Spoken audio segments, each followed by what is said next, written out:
Welcome to episode 481 of the Barcelona podcast, brought to you by the Blue Wire Podcast Network. I am Dan Hilton, and I am excited to have back to the show none other than Diego Lorijn. Diego, it has been a while, and I do mean a while because we're seeing your face, so that means it was done in the pre-video era, which is just a different time.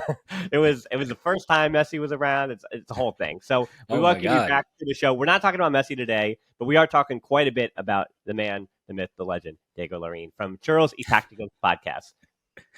Thank you, Dan. What an intro. Thanks a lot, man. Listen, I think the last time we recorded this pod, was internet even invented? I have a feeling we did it on the phone with the tape recorder there. No, listen, it's been a really long time. I want to thank you so much for your patience. We've been trying to set up this, chat, this podcast for far too long as well. So thank you for your patience. It's been, hectic times, as it's been crazy times, and it just feels like we're spinning plates and trying to make them all spin nicely and none of them drop. But it takes a lot of hard work, and hopefully now, I will for certain have more time for this. So, I mentioned, hit me up again, sort of early July-ish, because I'll be a lot more relaxed and available. So again, thank you for sticking with me, and I'm happy to be back, man. I'm happy to be back talking to you, the Barcelona podcast. So, well, people know how anal I can be about my notes, and so it did take me about 2 seconds to look it up. And the last time you were on, the very first question I asked you was Ivan Rakitic the man of the match in El Clasico? Because Gerard Piqué was in tremendous form at the time. Clement Lenglet was an underrated signing, and Marc-Andre ter Stegen, we felt, might have been a top 2 goalkeeper in the world, and Jordi Alba was on the cusp potentially of earning a new contract. So a long time ago with all of those different storylines. So yeah, it makes us feel a little old. So all right, let's get into, I guess, the more serious part to begin, and then we're just going to dish about Barcelona in the second half of the show. But for those who may not know, June 30th was your time at Barça TV ended, and you don't need to go into any great detail. Of course, what you're allowed to say. It's the same thing when I was working on the club's Twitch channel for a while there.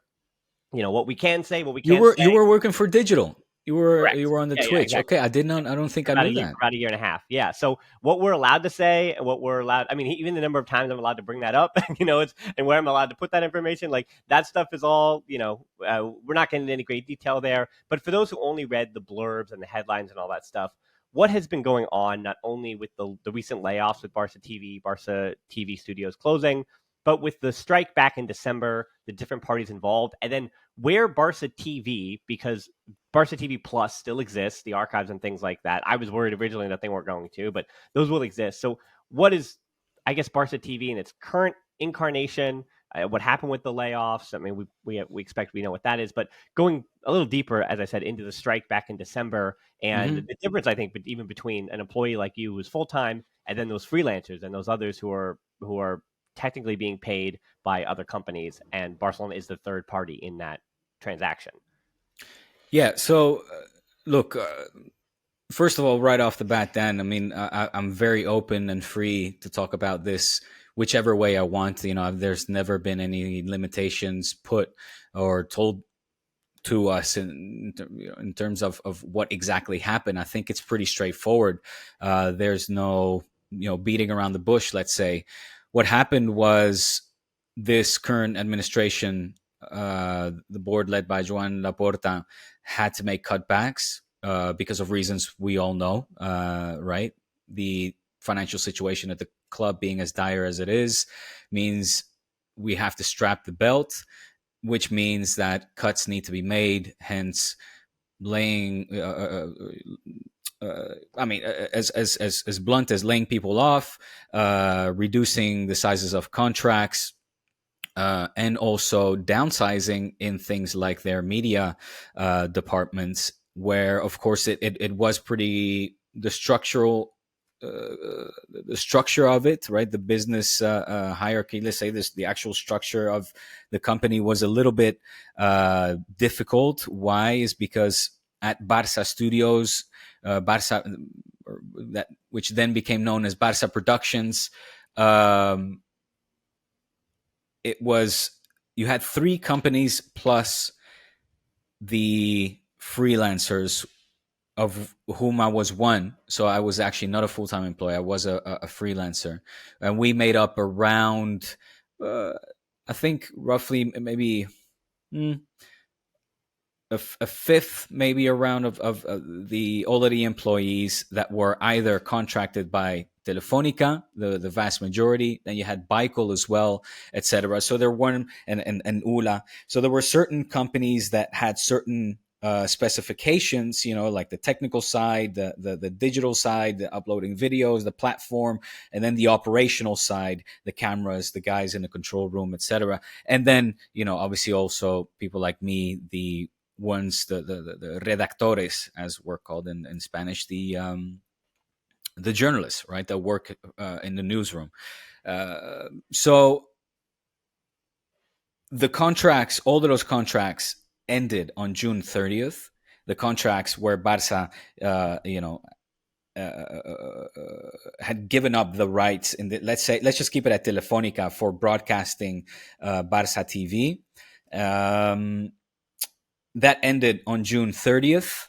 And all in all, with all the other contracts involved and wages of the freelancers, etc., what we all costed, it was said that the club could save around, I think, the ballpark figure, which there is some, leeway in that, or it's between 8 and 12 million roughly, right? That the club is saving by closing Barça TV, by closing Barça Productions. I say Barça Productions, I should actually just keep it at Barça TV, because as you pointed out as well, Barça TV Plus, which is of course where I predominantly, mainly you could say, broadcasted from. There were episodes that were used on either Barça TV or of course I was on YouTube as well. But Barça TV Plus was the main channel where we broadcasted from. That falls under the Barça Productions umbrella, and as you rightly pointed out, that is still continuing as of now. Meaning you, as a Guler Barça fan, or anybody for that matter, if you're interested in Barça content, you can still subscribe to Barça TV Plus as it is today. A lot of the stuff, the catalog is not available anymore. Every show I had sort of a flagship program. Started off with Blue and Red, Gules Magazine, Barça News, the live shows, the welcome shows, etc. Many of those are not anymore on the platform, but a lot of the games are, and other original Yeah. product content still is. So that, let me know if that describes it well, if you have any more questions. Yeah, just to let people in a little more behind the scenes stuff too as well. Regardless of the different spaces that we worked, I mean, the Spain is similar to the U.S. in certain ways than it is in others. And so, whenever you're, especially in the U.S. here, working for a media company or working on a big production, a lot of times the camera people, the audio technicians, those people are generally outsourced. Those are Outsource, yeah. freelancers. So those are again paid by a third party company that is then Barcelona is paying that company for those people to use their services. Now, I mean, depending on the place that you've been, I've been myself on our talent, and then I've been technically affiliated with that company at times, and other times I've been a freelancer myself, just brought in.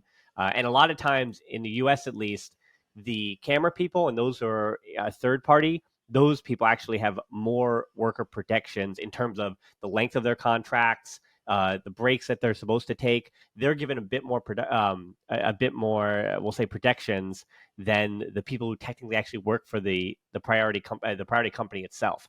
Interesting. Okay. That winds up being a theme that I've noticed working behind the scenes in a lot of different places here in the United States, where if I'm editing for a company or I'm producing with a company, and I'm being paid by that company, generally, it's our responsibility to get that job done. And for the camera people, they are again a third party being Yeah. brought in. But Yeah. for Spain, I have noticed that it is a bit different. Where in Spain, let's say a lot of times those production companies aren't, we'll say, unionized in certain ways, so they're not fully protected in the same way with their wages, with things like that. But all right, so I think we've gone too far. I want to go back up. Let's be a little more let's talk about the good times. Let's say from your work at Barça TV, because as you said, you named some of it. You did an excellent job there for a number of years. So I want to ask you some questions about your time there. Starting with, what was your best experience that you'll remember? I think a lot of people will throw games at you like, oh, well, what about that game and that game? But no, what was your actual best experience that you'll remember? Because I feel like, with Jamie Coles and things like that, there was different stuff happening. There was cooking shows. It wasn't always just you guys watching the games in the studio and things like that. That's not how it worked. No, no, not at all, not at all. I mean, that made part. That was once or twice a week. We would be broadcasting Barca live and just be watching the game and giving live reactions and play by play sort of studio analysis in the post match and the pre match. But yeah, that was just a small part of it for sure. I mean, my best memories was basically just being able to present for my childhood club. This was truly a dream come true. And that in the last episode, I said, this was more than a job to me, because Barça is more than a passion for me. Like it's been so deeply rooted inside of me since an early age that it became a part of my identity. Growing up, half Spanish, half Dutch, Catalan Spanish, call it. My grandparents were from the south, Andalusia, but my mother was born and raised here in Catalonia, and I grew up in Den Haag. And I was born and raised in Holland. The Hague. We're not known for a great football club or history of it. And so as a kid growing up, you're either an Ajax fan or a PSV or Feyenoord fan. And, my grandfather, I vividly remember him sitting me down one day on a trip coming to Spain. And obviously it was, the beginning of the Dutchies. Koeman had just signed for Barça. Johan Cruyff was the coach. And Barça was at the cusp of just the beginning of the golden era, like the beginning of the Enlightenment era, the beginning of the dream team, Johan Cruyff, Barça DNA era. And so witnessing that, seeing that sort of blossom always from afar, which is why I identify so much as well with peñas around the world and international fans like you, or many of on Twitter. And the reason why I broadcast in English is because I want to bring this. I wanted to bring Barça closer to the people. That's when I started D-Spot, my little YouTube channel that eventually became my little gateway drug, call it, into broadcasting and eventually becoming a presenter. And so the reason for me saying all this was, over the span of like 3 decades of Barça was so much a part of my life. And the dream of from becoming a player, which is where my son is now, he wants to be Messi, to realizing that is never going to happen because I'm just not as skilled or disciplined for it, to then thinking, well, maybe Presi, I can become president one day, to then realizing that the finances don't add up in that department neither, to then getting the chance at, I was old, I'm a 41-year-old man, and I started, what is it, like 6-7 years ago, to become a presenter and start, being on television, being on camera, and getting paid for my work at initially La Liga TV, to then being able to do that, my livelihood, my vocation for the club of my life. It was the best, man. And I have just awesome memories of that opportunity, meeting all the legends that you could ever ask for, from, meeting and interviewing them, from Andres Iniesta to, I mentioned Ronald Koeman when he was a coach, the Gasol brothers, Gary Lineker, the list goes on and on. It's just been Jordi Cruyff, all of these new players from Memphis, De Jong, Ansu Piqué, Pedri, Dani Alves, etc., etc. So just your idols and legends, and being able to talk with these people and produce really cool content, groundbreaking content, some content which in my opinion was ahead of its time, like Blue and Red, which was a game show which had nothing to do with sport and everything to do with entertainment, which was a bet, for Barça TV Plus, and to create that kind of this, a game show that was atemporal, it was a seasonal, if that is a word. So all of that, man, because quite honestly, Dan, you talk about celebrating games. Game wise, we have not had a ton to celebrate in the 3 years that I've been at Barca. This from a sporting perspective has been interesting times, testing times, but certainly not the best of times. So, we've had our downs. It's been a lot of just having to bite the tongue and go through bad times with the football team, the basketball team, the women's team. And I say that despite the fact that the women's, of course, have had such massive accomplishments and have been pioneers in the world of women's football. Them not winning the Champions League was a massive blow. So, yeah.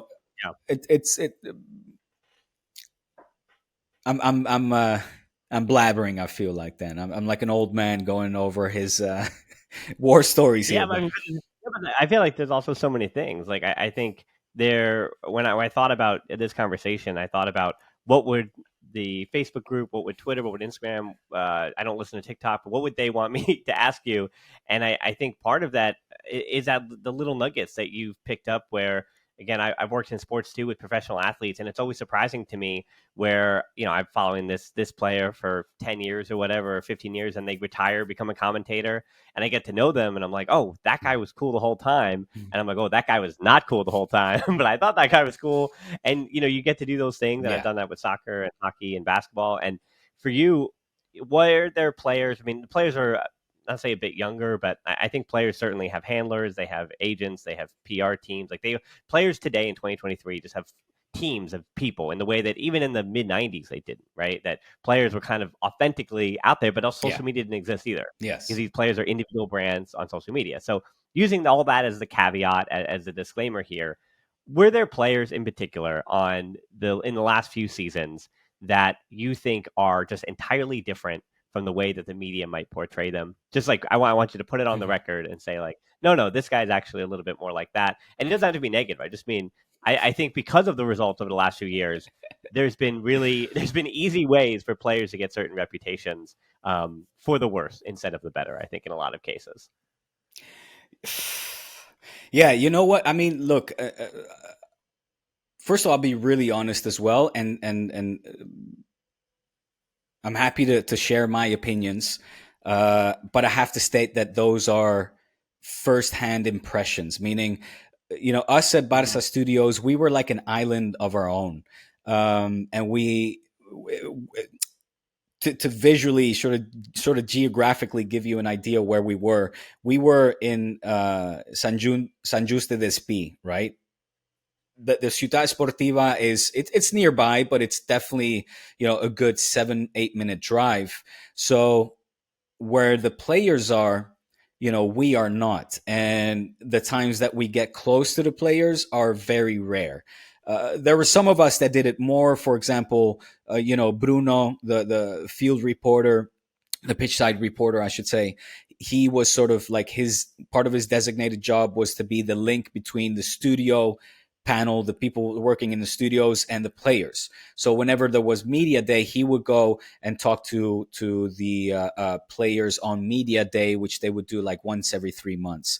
From my part, I did the welcome interviews, which is when the player touched down, they get the tour through the Ciutat Esportiva and the Camp Nou.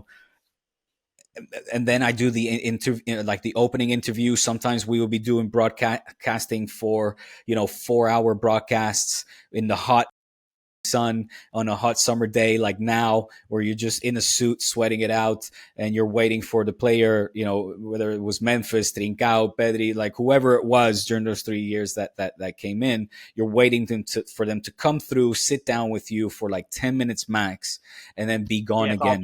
And then I'll never see them again. You know what I mean? Exactly. Yeah, for sure. It's all business. They come in, they come out. And I think that's that people don't totally understand. Like players, especially now, there's so much media and there's so much work to do. Again, not only for their individual sponsors, but for the club and so many different places they have to be in those days. So just to have even an off the cuff conversation is so rare. And really only like the most privileged journalists get those after years and years of, it's why the ESPN example, it's why Brian Windhorst, they always joke, still has a job, because LeBron James has one reporter whisperer, right? Who's been there since he was in high school in Akron, Yeah, yeah, yeah, right? yeah. And because Brian Windhorst was there with him in Akron in 2001, 2002, he's got a full, this huge number job at ESPN because there's like one guy that knows the inside stuff That's with all you LeBron need. James, and It's that's quality over sure. quantity. I mean, Brian is a Yeah, top guy in his field, and we all love him for it. But I mean, so somebody. The reason I say this is like somebody like Sarah Salapur, who you undoubtedly will know. She is actually with the players day in day out, going on trips, and there she works for in social media, right? In social and digital. She was probably one of your closer to being a colleague of yours when during your time with Twitch than she is of mine. yep. So she will have a better impression of what the players are on the day-to-day basis. Now, from my impression, the and Well, I can tell you, Sarah's been a guest. Sarah has been a guest on the show, all right, and I know Sarah. And, she's nothing but complimentary, though. She has a way about her. She herself radiates such positivity and kindness exactly, that it brings that out of the players. So it's yes, more of a yes, one-way street. yeah. So yeah. She's so she I mean I call her my little sis. She's so bubbly, she's so sweet, and she can only bring out the best in people. So players that had an impact on me that sort of that either because I got to interview them over multiple times or because sometimes they stay, they hang out, they're actually if they're coming down to studios, they might want to see studios, get to know it a little bit, and you have a little bit more time to have a chat. You'll never hear me say a bad word about Miralem Pjanic.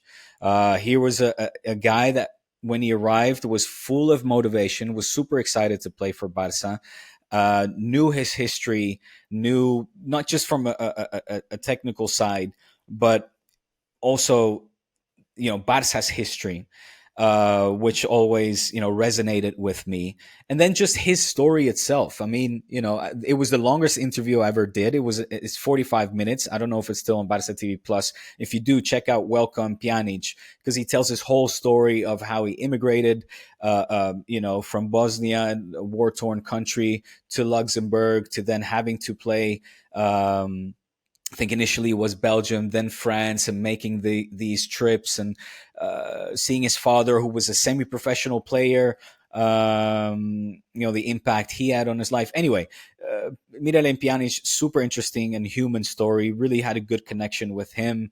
I'll say, Memphis for me, it might be because I'm half Dutch. I have some bias towards the Dutchies. I say that, but not really as well. But Memphis, I thought was super cool, meaning approachable, not the cool kind of image that you might have if you only Yeah. know him from seeing him on the field in his car and in rap videos. He was very approachable, very talkative, and down to earth.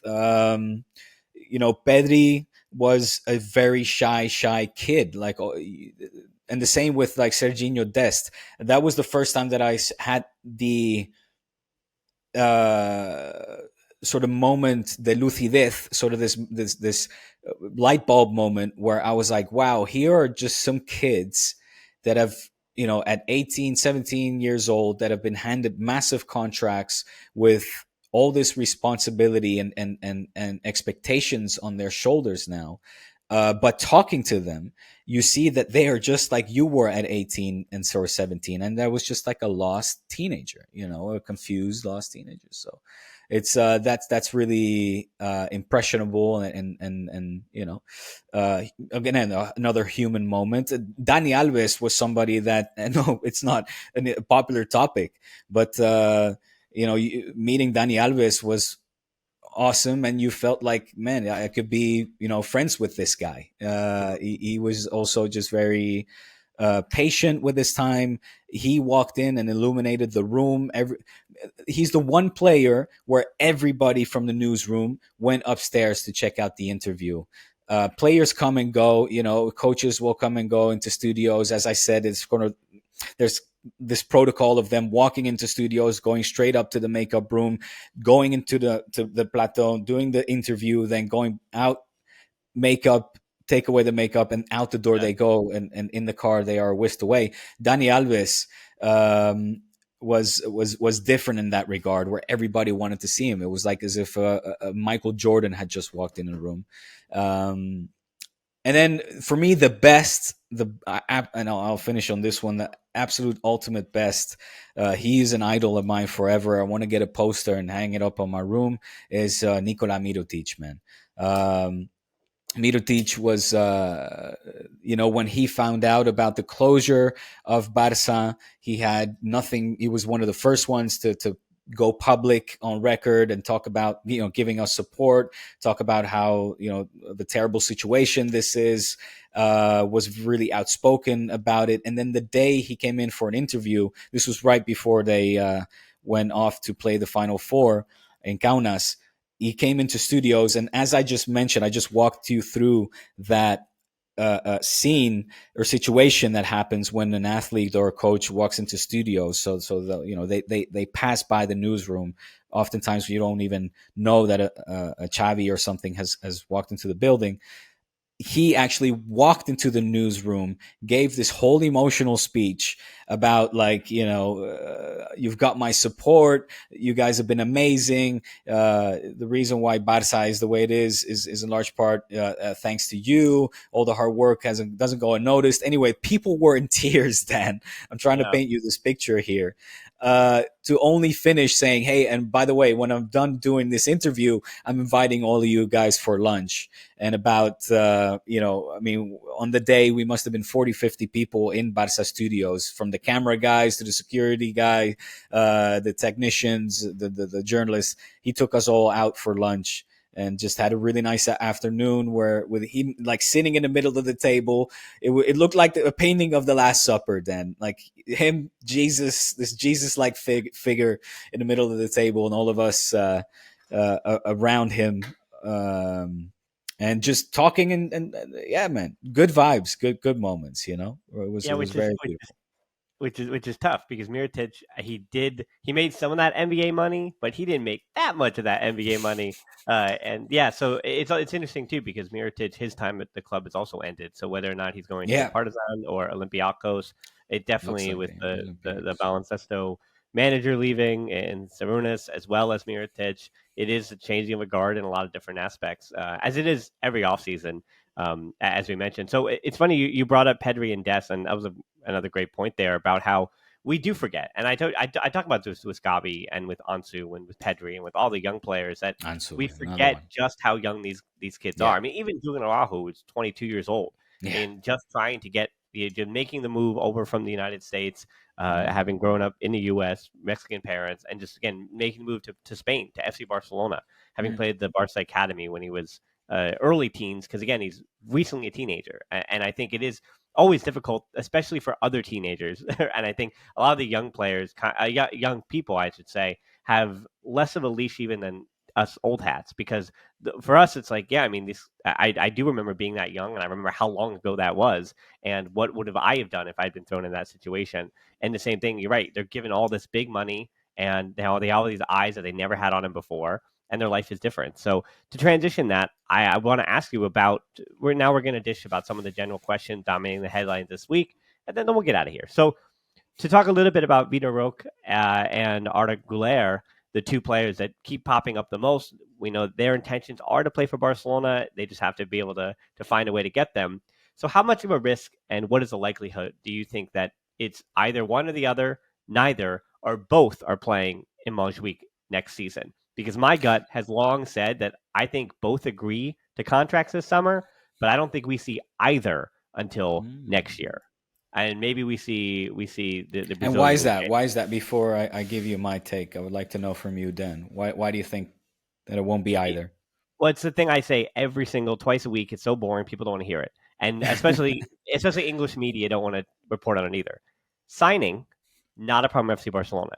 Registering, a problem for FC Barcelona. And I think the registration aspect of all of this is still so up in the air that I don't think you can guarantee, when you talk about the other players that are coming in and the renewals and all those other things. Like, I mean, I'm really interested to read the financial report, because that'll change my opinion, as I think that should be out either this week or next week. One of these weeks, we'll see the financial report. So I don't know. Yeah, I think for Guler, it's best for him to know that he is going to be the future, and that if he signs on for Barcelona, they pay a part of or his wages at Fenerbahce or wherever, and then he's played another full year there, and then again the Brazilian league, it ends in a different time than the Spanish league, so it makes total sense for him to be loaned back at least till January and then registered at that point. So I just think logically, practically, registration wise, all of those things make sense that we do not see them, especially for the preseason, which starts in literally a week, you know? And I think It's Xavi crazy. would like to have, they're teenagers. And I think Xavi would Yeah. obviously love, if he's going to trust teenagers with major roles this season, he would love to Mhm. have them in preseason. And I cannot imagine that he would have either of those in preseason, because even if they signed, as we're talking right now, even if they signed their contract today, they still wouldn't be here in 7 days. It wouldn't work that way. Yeah, no, of course, of course. Yeah, I mean, I see your point with the registering. You would like to think, however, that seeing as the financial plan got the green light from La Liga, and the okay that that Mateo Alemán and Jordi Cruyff and Xavi and company would have included um, the budget for these two players in particular, which I guess, if we have to believe what the papers are reporting, comes out to a total roughly of 55 million. If it was 35 for Roque, I don't know. I don't remember now if that was including add-ons or if that was already included. And what was it, 20 something, right? 20 something for Yeah, I Adar think I saw 20 plus 5 for Arda. Guler. Sorry. Yeah, Arda. I saw 20 plus 5 for that. But again, we don't know those things until they're Yeah. reported. So the point being, I mean, details aside, is that you'd like to think that that was included in that budget. Let's say that was presented. Now, uh, I think it's all great and good to newspapers need to mention these players. They need to sell. We want to be entertained. The summer months, from what I remember so vividly as a kid, is coming to Spain for the long summer holidays. And finally, this is before internet. I finally got able to taste the snippets that my grandfather used to send from me from Barcelona to Holland. I got to touch and smell and read the newspaper. And the big signings it was awesome. It got you so hooked, like already in the early 90s, so engaged. Um, so the point being is, like, it's great to have these names being mentioned, and the Barca are actually in the running to sign these seemingly very exciting talents. I say seemingly because, full disclosure here, I mean, my specialty is La Liga and Spanish teams, Barca, of course, predominantly, and my eye is not so much on the Turkish league and the Brazilian league. So I just have to take for what is being reported in the papers, but mainly I would hope what Mateo Alemán and now Deco, of course, have or Jordi Cruyff already in the build up and the lead up to the summer transfer, which they work diligently at throughout the season. That these guys are top talents. Besides from what we see, of course, on social media and all the hype and the highlights, which look great, it's exciting. Can we get them? People make highlights of us. People can make great highlights of us and make us look good. You know what I mean? If Yeah, you give me a minute and 15 seconds, anybody yeah, can do something. But yeah, yes, for them to actually be good for 90 minutes in actual yeah, game action, and can they press at a high level? Can they do all the things that Xavi is asking them to do? And exactly. also the skill set and the defenders they're attacking. Well, I always find that we talk a lot with young players about the way that they attack and the way that they read the game with the ball. And Barcelona does have generally 60 to 70% of possession. So it's totally fair that a player would be evaluated firstly on what happens when their team has the ball. But I think Xavi's system it's so crucial for players to have a full understanding of what he's asking them to do off the ball and in that rest defense. And that goes back to all those things we talk about can Christensen be a pivot? How is and the Mm. idea of replacing Busquets? It's like it's so frustrating because you say, well, can they replace Busquets? Da, da, da, da, da. Before you say the word legend or anything like that, I want to talk about rest defense, and then people hitting the snooze alarm because I'm like, no, the real issues here from a tactical perspective are like all of that little nuance that these Yeah. great players do add to a game, and do young players have all those little things that they may not know yet? And the more Hmm. important thing is, do they have time? And that's because that is the killer for young players at Barcelona, right? Like Serginho Dest, I always believed in, but I believed in the idea of him. Like I watched Right. Julian Araujo in MLS, and I believe in the ideas of a lot of the things of Julian Araujo. But if you tell me after 6 months of training, he hasn't really gotten a good understanding of positional play, and the coaching staff doesn't evaluate that even a year on loan might would that work for him. So if Feyenoord comes in and says, "Hey, is that a Barcelona player I see?" We've done our homework with him in MLS, and we'll take him for 8 to 10 million. And Barca can say, "Well, we evaluated him for 4 months or however long it was, and maybe we don't think that he projects to be able to do the things that we need him to do." And that's how quickly it's over for a 21 and 22-year-old. And that's a Yeah. shame too. Yeah. Yeah. No, for sure. Um, I mean, from that perspective, what hopes, what chances do you give to Araujo to actually succeed within the first team? I would say very little. This is make or Yeah. break. Do you think this summer is make or break for him then? The Well, I think it's preseason. actually almost a perfect situation for him in that Uh huh. because of the Koundé situation, if Barcelona isn't bringing in, because the names that I'm hearing, like Fresneda, is highly unlikely. With the other clubs that are pushing for him and the amount of money they have in their pockets, we've heard that Ana Martinez just isn't going to happen. So with I think Yeah. the limited options of right backs available, it could be Koundé, and this could be the moment in preseason. Dest, I mean, AC Milan did not go well, but he's weirdly such a different player for the U.S. men's national team. And international is different, sure, but like there is always something with Serginho Dest. And can he prove it to Xavi in 3 weeks? I doubt that, right? So for him, I say it's 10, 15%. But you're also talking about their market value. Like how little are they worth now to you? Like they have to be successful on loan and they have to be successful somewhere else to actually be worth something. I mean, that is a great thing about Clement Lenglet. His Tottenham spell actually went really well. So there is a market now for Lenglet that may not have existed 12 months ago. And for Julian Araujo, yeah, I put it at 20% because, I mean, the opportunity is there this summer in a way that it certainly won't be next year. So Yeah. if he's going to earn it, he's going to have to earn it in preseason for 3 weeks or whatever it is before, because as you said, if Christensen's going to play the pivot position a little bit this season, or if one of those four center backs plus five plus Eric Garcia plus Marcus Alonso can do it. So you never know with injuries, right? Injuries happen, and there are going to come moments where, I mean, Hector Bellerin was a member of FC Barcelona this past year. Like, don't forget that. Mm. Like, Hector Bellerin played matches for FC Barcelona in European competition. So it's like you need everybody in the squad over the course of a season. So Julian Araujo might find himself being the third choice right back behind Koundé and Balde. Yep, there we go. Koundé and Balde, and he's the third choice right back, and he might be used in 8 to 10 games, and that might just be what he's used to do, which would be a dream. And then he moves on next summer for hopefully a bigger number if he contributed Yeah. anything to Barcelona first team level. But Yeah. my gut says 15 to 20% because it seems like he has not impressed so far. There's a lot in what you just said. Really interesting as well. I mean, from in terms of preference perspective, I think the right back position is uh, it's so thin as well. If you look at the markets and what Barca could actually contend for. And you mentioned an Arnau Martinez, and actually that's a player that would genuinely excite me if he would come. The same with Oriol Romeo, who we pretty much know is definitively off of the players that could potentially arrive at Barca, who could actually be a very good fit in the system. And I think these are players, both Arnau and Oriol, that Xavi could, not just use, but genuinely get the best out of.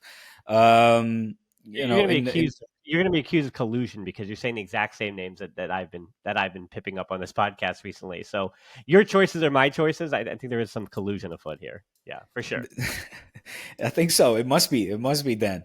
But I think those are two great picks. And look, if in the end you mention the Serginho Dest scenario, it's a reality, and that in fact was sort of when you asked me the question, we sort of digressed at this point. But the thing I was going to mention at the very beginning is we're talking about all these exciting players and names coming in, but the reality is that Barca need to offload in order to make all of this financial fair play possible and happen, and make the registering also happen and go seamlessly. We need to offload players, and that is the main hurdle right now that this board and Xavi is facing as well, because Xavi will be stuck with players that he either doesn't want, has no use for, while he's waiting for other players, new players to come in, who, all of this is blocked. All of these transfers are blocked. The Vitor Roques, the Guler, etc. All of that cannot happen until players are offloaded. In fact, I'll go so far as to say I was surprised Gundogan got announced, because I was like, he will not be announced before there are players leaving. So the fact that they managed to get that one over the the hump, let's say, across the finishing line, was a surprise to me. Same goes for Inigo Martinez, another player that we know is standing with one foot in the locker room already, waiting for Xavi's orders and to put on a Barça shirt, but he cannot be announced, or the deal cannot be made official, because players need to be shipped away first. Yeah. And the thing is, somebody like you mentioned, Longley, who you would assume or imagine that at least has an offer from Tottenham. However, knowing as well how keen and cutting, from a business perspective, somebody like Levy is, that he's going to want to put the squeeze on Barca and basically get him for free, even though they're interested. There might be genuine interest in that, but they're not going to want to pay 18, 15, 10 million for a player they know that they can squeeze out of Barca for free just by shipping him back and saying, look, we're going to sit back and wait. That they're going to do a same deal that they did with Umtiti, breach the contract, or break the contract rather, and happy days, off he goes to Spurs. And we'll see. It'll probably be the same for other players. Maybe a Serginho Dest, I don't know. I mean, I think you giving Levy credit and calling him cunning is a compliment. I feel like he's more like bartering with the concession stands at a movie theater, because the price of popcorn is way too expensive, and you're trying. I don't recommend it. It's not enjoyable. They don't want to be doing their job, and you don't want to be doing yours. And so I don't know. All right, last two things here, and these are more general things, so we'll see how quickly we get through them. What do you think happens or needs to happen this offseason, and what do you think in the next 2 to 3 years can help Barcelona to not compete necessarily for Champions Leagues? Because I think that is just a myopic, narrow-minded way to think of it. Like, oh, if Barcelona won the Champions League, they're a success. If they didn't, they didn't. But to compete, we'll say, with the best of Europe, and the best of Europe has to offer year to year. So we're not talking about, we don't have to say Real Madrid, Bayern, and Man City. We can say last season was Napoli, right? The best that Europe has to offer in given seasons, and which obviously comes to play in the Champions League, where there's a lot of money to be won. So I think those things being two very different things, as in competing with the best of Europe and then actually winning a Champions League trophy. So I'm asking, what does it take for Barcelona to consistently be competing with the best that Europe has to offer in the Champions League year in and year out? Dan, it's quite simple, the answer, but it takes a long time to unwind it. The shortest and simplest way that I can put it is staying true to the style, having full trust in that process that is called, or also referred to as, Cruyffism. I think the path has been laid to success, to this unique, what separates us success from that, what separates us from other clubs, right? And what has made us the envy of the entire footballing world, and has made us, what has been part of what makes us Més que un club, is staying true and trusting the process that was instilled in this club, at least by the late great Johan Cruyff. We saw it in '92. We saw it with Frank Rijkaard. I'll even go so far to say that Van Gaal, had sprinkles of Cruyff's teachings. In fact, I mean, it's undeniable. Even though the two couldn't stand each other, there was a sense of inferiority complex when it came from Louis van Gaal towards the figure of Johan Cruyff. But he adopted a lot of his teachings. To Frank Rijkaard, to, of course, the greatest to have ever done it, Pep Guardiola, Luis Enrique, and a few more. Even, I know this is not popular to say, but Setien as well. And now Xavi. Let Xavi work. Let Xavi work. Let him work with the people that he is currently surrounded by, who we know he gets on with very well. By that I predominantly mean Mateo Alemán and the figure that was Jordi Cruyff, that is no longer, of course, but now hopefully Deco as well. I don't know how they operate between the two of them, and that connection is so crucial for everything to work, because there will be ups and downs, but if the foundation is strong with, in this case, Joan Laporta at the head of the helm as president, we know that he is a president that, despite or unlike what a lot of the local newspapers state here, that he interferes with fichajes, with signings and things of that nature. It's not true. He's a president that is hands off when it comes to the operational area. That's Mateo Alemán, Xavi, and now Deco. I think what we're seeing is a good start. I think it's going to be a slower process, perhaps, because of all the obstacles that we face, the hurdles that we have to overcome, left by the herencia, the inheritance, what we have inherited from the previous administration. It's a lot to overcome, with La Liga also putting in anti-palancas laws, new financial lever laws that abolish that make them basically impossible to execute. I think in that regard, we've outperformed ourselves. It's been above my expectations. The fact that we've managed to reconquer La Liga already in the, call it the second year of Xavi's stint, I find it amazing. I give you quotation marks for those listening, because obviously Xavi took over with half a season already being played under Ronald Koeman in ninth position, and then finished off in second. And we're seeing progress. So without getting too long-winded here, Dan, I said there was a short version and a long version, and I'm entering into the long version. But what I will say, what I think crucial at this point as well is, the foundation is being laid by Xavi with young players that are now champions as well. That's so important for me. The fact that they know what it feels like, what it tastes like, what it takes to become a champion in, one of the best football leagues in the world, mixed with veterans, the likes of Lewandowski as well. I think all that's missing now, and it might sound far-fetched, and it might sound impossible, it might sound crazy, ludicrous, but you tell me one Barça team that you remember that enamored you, that had success to the level that we have grown accustomed to, meaning winning back-to-back league titles, not just competing for, but winning Champions League titles. Of all of those teams, you name me one team that didn't have one vital ingredient, and that is a superstar. Barça have always had a superstar player in the squad, whether it was a Romario, whether it was a Ronaldo, whether it was a Rivaldo, Ronaldinho. I'm listing all the R's here. Messi, you name it.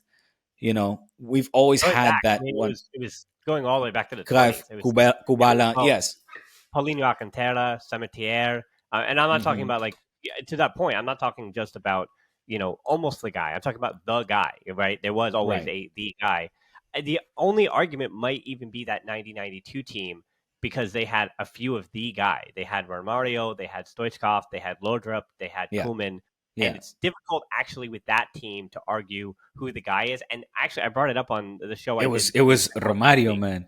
It was Romario. Yeah. Like, of course, you could have Laudrup was there before, and he was amazing. But he was the different kind of player. And of course, Stoichkov, you mentioned him rightfully so. He was like the people's champion, right? But like the star player, and it was like, I would never put. No offense to Romario, but I don't put Romario in the same class as Messi and Ronaldinho. Just the magnanimous figure as a superstar that they were. But I was a youngster. I was also young. Yeah. You've got me by enough years to stand up for Romario in ways that he should be stood up for. Totally understandable on that account. But I agree, and I just released. I'll plug now the YouTube channel video I just did on Pedri. it's so weird because Pedri doesn't seem to have the personality, and he's not the goal scorer. Because I think when you're saying Yeah. superstar, you're Yeah. talking about the kid who bangs in over and over again. So Also, is yes. Pedri that star? No, but No. and Lewandowski is no longer that guy. In terms of the numbers are there, yes, but you could almost argue that even for Bayern Munich that he wasn't that guy. It was always Thomas Muller technically is that guy, but Lewandowski Nice. was the goal scorer. And Yeah. so for Barcelona, I think it's this thing where Pedri is Muller, Pedri is the guy, but in truth, it's got to be Vitor. Like it's got to be him. Like that's got to be the star, right? And it helps Yeah. that he's Brazilian. But yes, like it helps. Like if it is Brazilian star, it is a South American star, or it is the guy who's going to bang in those goals and just take all the individual awards, even though they say it's about the team, takes the individual awards and is the guy. For sure, 100% agree with that.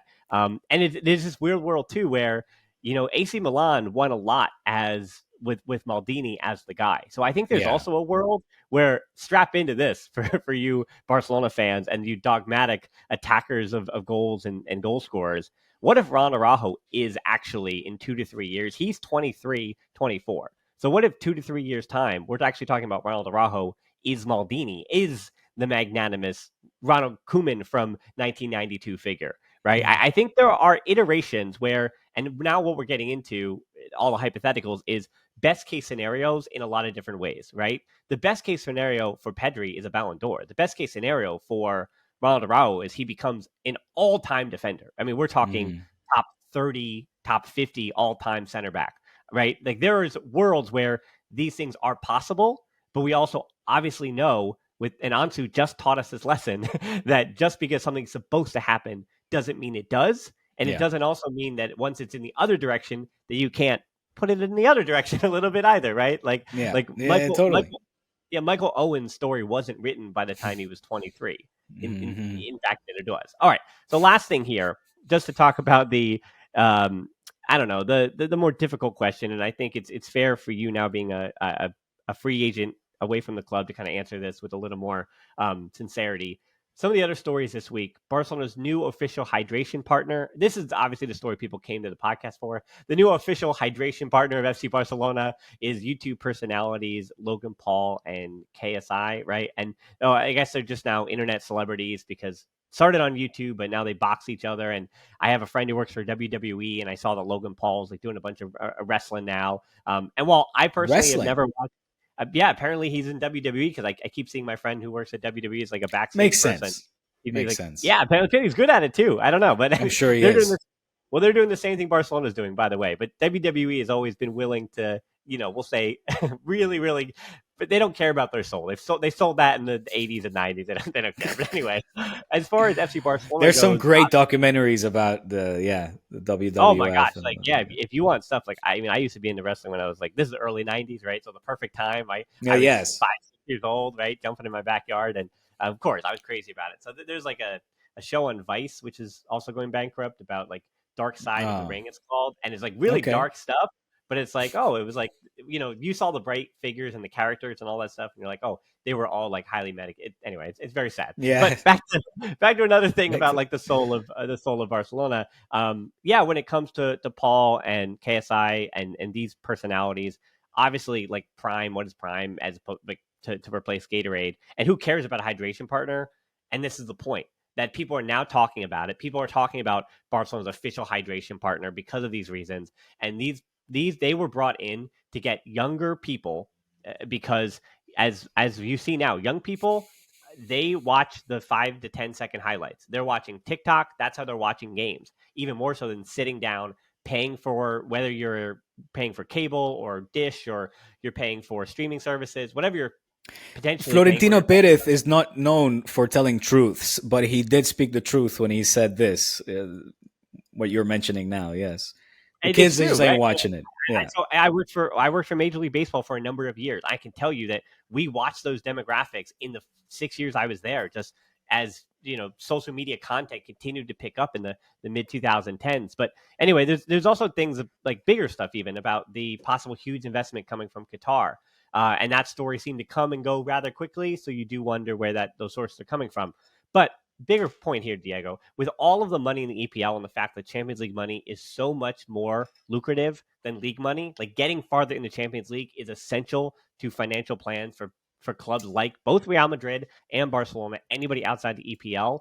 How far can Barcelona go without losing too much of their soul? And this is again a really broad, long-winded question, but this is the last one for you. I Like love it. I know some Culés have already said that Barcelona have sold their soul and lost it, but I don't think that's true. I think again to compete for Champions League and try to compete at the highest level, there are bits of your soul that you have to trade here and there. And I've done it as a host. You've done it as a presenter. You trade parts of your soul here and there to have some success and try to be, we'll say, one of the good ones in a pool of negativity, in a pool of those who've sold off everything.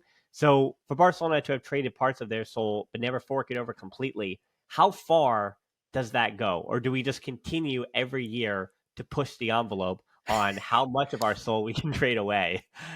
You'd think that after the Bartomeu Rosé era, there'd be no more soul left to sell, right? It's like we're out of soul. Well, it's funny because great you brought that up because it's funny if they were not Catalans, right? If they were not from Catalonia and Yeah. they were different, I would say that people would already say that Barcelona were 1 billion% sold.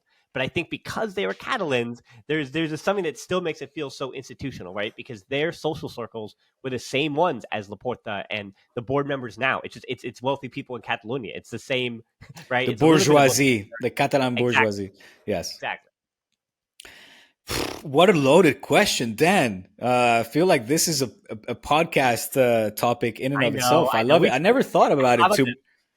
I can Huh? bring it back. I can bring it back. So just maybe spit the shortest answer, and we can Yeah. bring it back soon enough. Well, I will say this before. No, I'd love to get into it, but and you know, everybody knows I'm a little bit more or a lot more flexible now with my time, so I'm happy to get into it. But I would like to revisit this topic on another pod, and hopefully you can invite me back soon again because I've enjoyed this tremendously much as I always do, Dan. In fact, I want to extend an invitation your way to come on churros, my friend.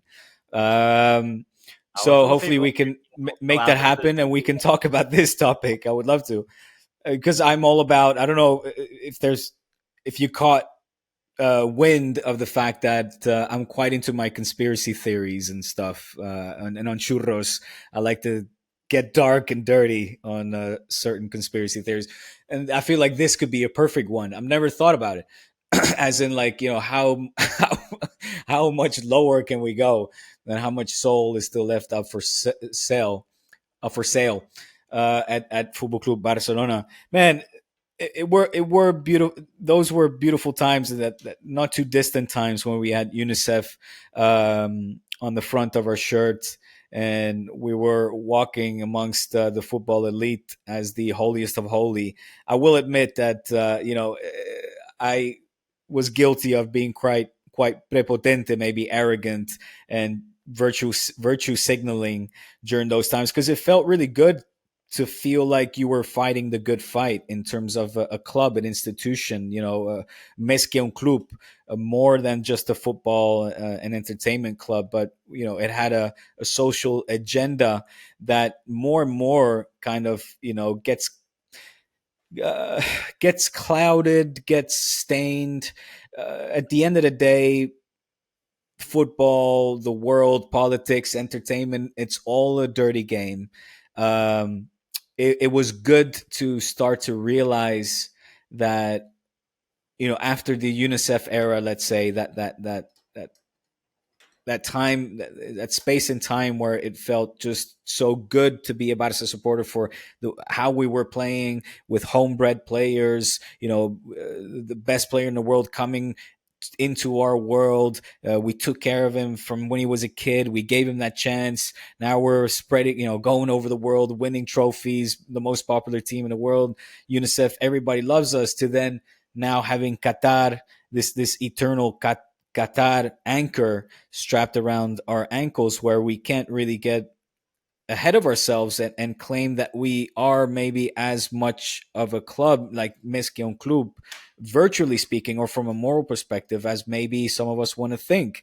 Now, I mentioned Qatar. You obviously talked about Logan Paul and KSI. Prime, you said, right? Is the drink, or Yeah. it's called Prime.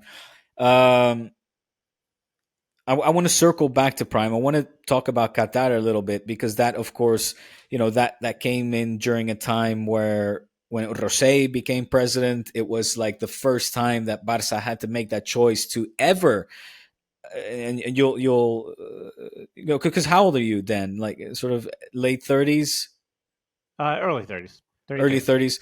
Okay, well, I mean, Barca, of course, we were one of the last clubs to ever stain our shirts with a sponsor, and it was so symbolic and so nurturing to have UNICEF be that first sponsor, because it was. But now you realize it was maybe just like a gateway into then all of a sudden going to Qatar Foundation and having Qatar, become this eternal now shadow that is our partner, but then we have to fight Qatar as well because they're trying to take away Neymar from us. But they were sponsors, or they were giving us a ton of money. Then with Neymar, of course, they gave us a lot of money. That was handled very badly, and now Qatar is coming back into the scene because turns out they might be willing to pay a hefty sum to have the franchise of Football Club Barcelona be represented in one of their local teams in their leagues there, which again financially could be a very interesting and interesting prospect. But you kind of circle back to be linking yourself with a country at the end of the day that has very questionable human rights, you know, system set up in their country, and that in and of itself brings, of course, a whole ton of questions, moral questions, that you have to ask yourself, whether you would want to see something you hold dear so much be linked with that. That's an entire debate that can be had, that should be had, with the reality, of course, knowing, and as you rightly pointed out, and I'm not going to rehash all that all this time, we still need to find ways to compete with the with the state-owned companies and Russian oligarch companies and oil companies, etc. So it's becoming increasingly more difficult to stay sort of moral and pure when you have to find ways and resources to remain competitive, and it does mean selling out. I'm a big hip hop fan. Dan, massive hip hop fan. Hip hop is my thing. I'm still a frustrated rapper. It was really initially what I wanted to be in life was a rapper. And I did get a chance to work with a highly renowned, one of the godfathers of hip hop, and his name was DJ Premier. Right by the time that I got to work with him, DJ Premier is famous for his very underground, real hip hop, the boom bap era. He worked with, of course, Gangstar was his band, and he worked with Jay-Z, Biggie, Nas, you name it, all of them, MC8, all of the big legendary names in hip hop. He's worked with them. Check out his catalog if you don't know him. And the point being is that that year I got to work with him, he had a very serious dilemma. And that was that he was getting older. He turned 40 right around the time I was working with him. And that was like sort of mid 2000, and it was like right around, it was like 2006, 2005, 6. He turned 40. He had the dilemma of remaining sort of in the loop of the young kids. Like, we were getting older and we respected old school 90s hip hop, but it wasn't selling as much as the new stuff. Anyway, long story short, he produced Cristina Aguilera's album at that time, which was highly discussed and talked about within the music industry, and he became blamed by sort of the hip hop purists, or at least a section of it, as selling out. Now, for me, it wasn't selling. You could see it. Part of it maybe that he is selling his original hip hop soul by working with a pop artist, but the product in the end was phenomenal. The music, whether it's to your taste or not, the beats were raw. It was well engineered. The sound quality was excellent. I was there. I saw them recorded. Cristina Aguilera, by the way, highly underrated singer. She was truly somebody that could sing genuinely well. So but it's pop music, right? So but you know what? He also got paid a really nice sum of money. So, um, saying all this, circling this back to our club, if what Barca have to do to remain relevant and competitive is to buddy up with somebody like Logan Paul and KSI, who, you might like or not like, the fact of the matter is that he's relevant. Um, he's good at what he does at his craft. You can love it or hate it, but from a purely say spectacle element or perspective, he is successful. He's good at what he does. Now, of course, with Logan Paul comes this whole shady area as well. That he's very scammy, like with his NFT projects, the Crypto Zoo project that left a lot of people, financially in ruins, and so that is the nasty, like the not nice part that you don't want to be linked with. Um, but it's a cruel world. It's a nasty world. Then what are you gonna do?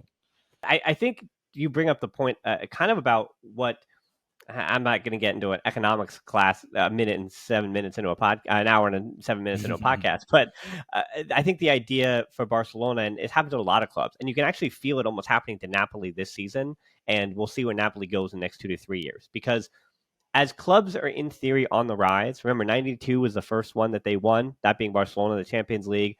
Europe was kind of, had been around for a while, but now it was starting to even enter mainstream in the 90s and in the 2000s, and 06, they win their second one. And then, of course, by the Guardiola era, Barcelona still are felt like a hometown team because, again, their board is Catalan. They're still a Catalan club. And so Barcelona is exporting this, again, their, we'll say, brand at the time is still this family owned or this local football club. Join this club that's in Spain, that's in Barcelona. And now, because of the success that they have, they, like all other football clubs at that level, are global brands. And now, Of once course. you so to me, I mean, they say that this happens a lot with companies. The companies, and I mean, Logan Paul, the same thing. But first, you export your product, the thing that you're making, the thing that is authentically you. You're exporting that. And DJ Premier did the same thing. He made music. He was exporting to other people, if you will, his product. And then it gets to a point with your success that you then have to export your brand, and that is Yes, global very capitalism. good. Like, people do get accustomed to what you're doing, and then to reach that next level, you then need to export your brand. And so that's why for Barcelona, they're in that next phase where they're Right. exporting their name, they're slapping their names on things, and that is where we roll our eyes and we almost say that you're too big. And these clubs and these brands are at that point where, right, they're too big. And so when you have an up and coming team, I mean, look at like in Atlanta in Serie A, where they had some success. They felt like everybody's hometown team at a much larger scale, right? And they're like, oh, the underdogs are beating everybody up, and we learned about them, their club, because there is no Atlanta Academy in Australia or in Japan. I mean, Yeah. there might be, but I don't. If it is, it's not Mm, world renowned, right? It's not no, getting any attention, right? no. And now Barcelona is over the last 15 years has had to continue to keep up, has exported their brand, and it's how far they push that. So And yeah, they've we done an will. excellent job. And I think one thing we can all agree on is that the Barca brand has been increasing exponentially. And I would go so far as to say that Barca, the company, also has been on the forefront of innovation. Barca has been pioneers when it comes to social media. You look at all of the statistics, all of the the following counts and stuff. Yes, of course, other clubs have played catch up, and they've done so catch up, and they've done so nicely over the last few years. But Barca, over the span that you just mentioned, I would go so far even to say over the past 2 decades, has really been making it a deal and a point to have offices in strategic places. And you talk about these academies as well. It's a global operation. It has been a global operation, and now with taking that a step further, and by opening a franchise in Qatar, it could just be another step towards the inevitable, and towards globalize. It's another step towards globalization, and what we exactly what we have been experiencing. You know what I mean? Um, I think why people are so bothered by it, and I've sort of had to also be less possessive of Barça's, because initially Barça was mine. Like I felt Hmm. my relationship to it was so close, so emotional. The bond that I had, it was my Barça, right? And I got to a point where even like I didn't want to share it. I would like point people out. I've always lived very internationally. Um, I've lived all in all in 7 different countries, and I counted once over 14 cities. So, but everywhere I've always made it a point to be a local Peña member there where there were places. And I would sometimes feel like, hey, you're not a real Barca fan. I would be testing to see if they were worthy, let's say, of, Yeah. attending or being branded a Barca fan. And then you realize that you got to let go. Like, there are people that are as passionate, or even more perhaps, as me, or as you, or as others, when it comes to being followers and fans of a club. And I mean, to give you an example, the Peña in Mumbai, I call them out quite a lot.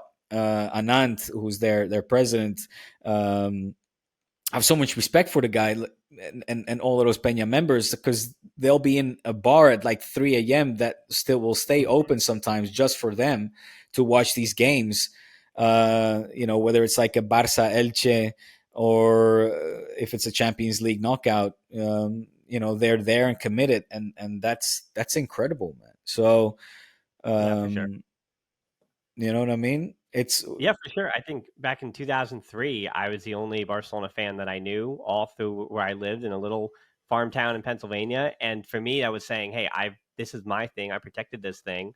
And so for me, I was like, oh, I put my time in, right? I tried to export the ideas of like that being an FC Barcelona fan was cool, even though I was the only one I knew who was a fan of Barcelona. And so I put my time in, and now you're completely right. Where it's like the passion that people have, and especially when I get negative reactions from people, it's that there have, especially games too. I mean, you and I work in sports, so I have seen, when I say thousands of sporting events, and I watched them not just for enjoyment. I've had to watch them for work. That when you watch thousands and thousands and thousands, and I've taken over half a decade of just rigorous notes on every single Barcelona game, right?